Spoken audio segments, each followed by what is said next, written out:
For 44 years, Fromville was in cold storage. Martin was the pressure lock, absorbing every scream until the trauma settled like silt at the bottom of a lake. But when Martin died, the seal broke. Now the system has a new engine, Randall.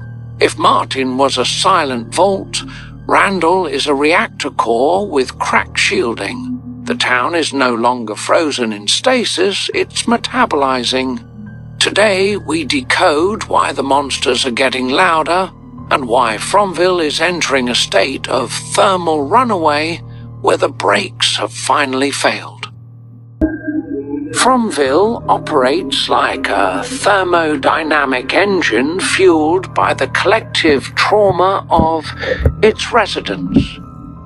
It's indifferent to morality and lacks a concrete plan. It simply abides by the laws of emotional pressure and resonance. For decades, the town lingered in a state of eerie stasis, almost like a cold storage phase. For 44 long years, the town held its breath. There was no growth, no evolution, not even proper decay, just a prolonged stillness marking Martin's reign. Martin wasn't just imprisoned, he was like a sealed reservoir, absorbing every painful moment, every scream, and every heartbreak from the people above. None of it vanished. It settled like silt at the bottom of a still lake. The town remained devoid of seasons because nothing was circulating. Trauma built up but never transformed, it stagnated.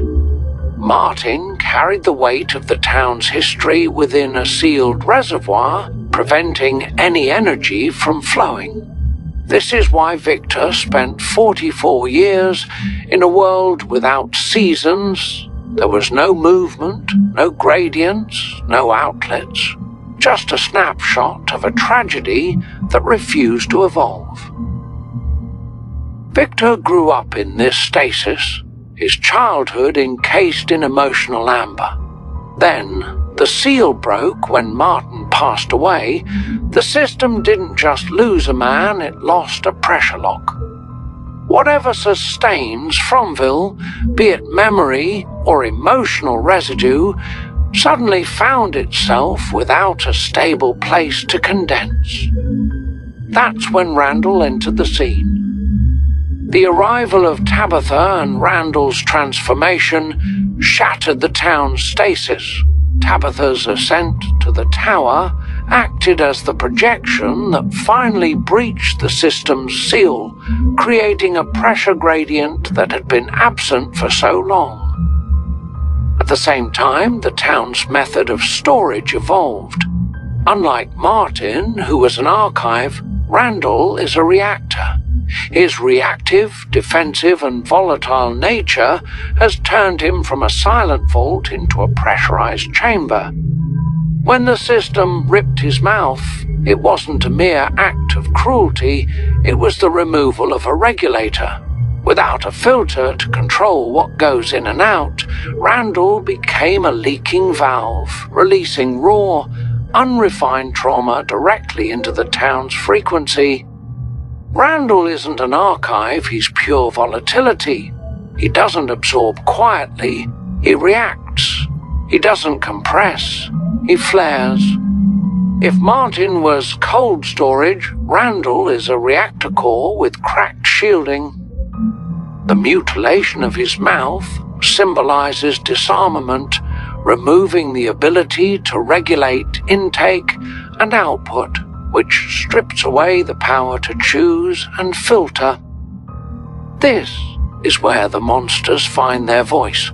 They aren't independent predators with personal grudges, they are the acoustic echoes of the system's logs.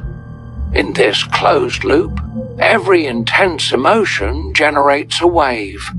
The monsters taunt the residents with uncanny precision because they literally replay the recorded frequencies of past traumas. They serve as the system's speakers, broadcasting the noise generated by the residents themselves. They are playback devices, echoing whatever frequency has been stored below. When they taunt someone with intimate knowledge, it's not strategy, it's resonance. The town replays what it has recorded. For decades, the projection system lay dormant. No operator, no outlet. When Tabitha reached it, circulation resumed, but in a chaotic manner. Instead of stabilizing the flow, she punctured the boundary.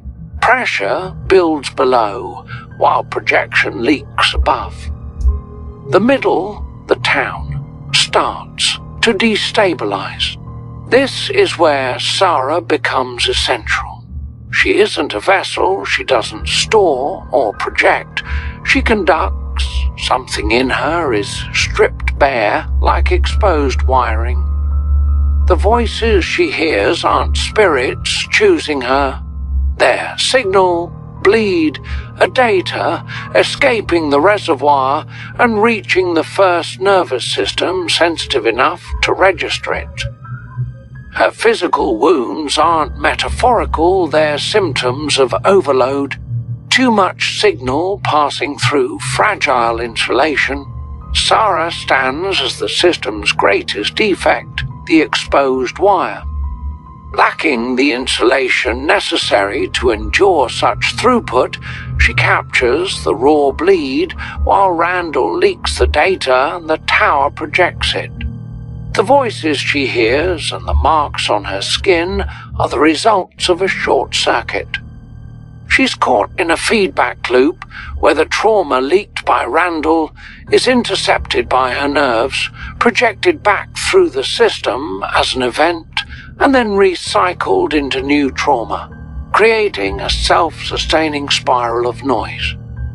Now picture Randall venting unstable memories into the environment, while Sara remains an unshielded conductor nearby.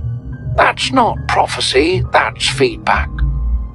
Trauma released, picked up, amplified and remanifested, creating new trauma to fuel the cycle. As circulation returns after 40 years of stillness, the town begins to change. The snow isn't just aesthetic horror, it lacks energetic contrast, merely flat equilibrium. Now there's flow producing extremes, cold, heat, movement, decay and growth. Fromville is no longer frozen in denial, it's metabolizing again. This brings us to Acosta. She doesn't balance Randall, she accelerates him. Her aggression isn't mystical, it's social pressure. She confronts instability with force and control. In a town driven by emotional resonance, heightened human conflict acts as high-octane fuel. Every shouted order, every power struggle, every fracture among survivors generates a dense emotional charge. The creatures don't need to grow stronger, instead the people are producing richer material. Acosta enters this fray not as a stabilizer, but as an operational accelerator. If Tabitha symbolizes vertical transcendence and escape, Acosta embodies horizontal control, aggression, and direct action within the layer.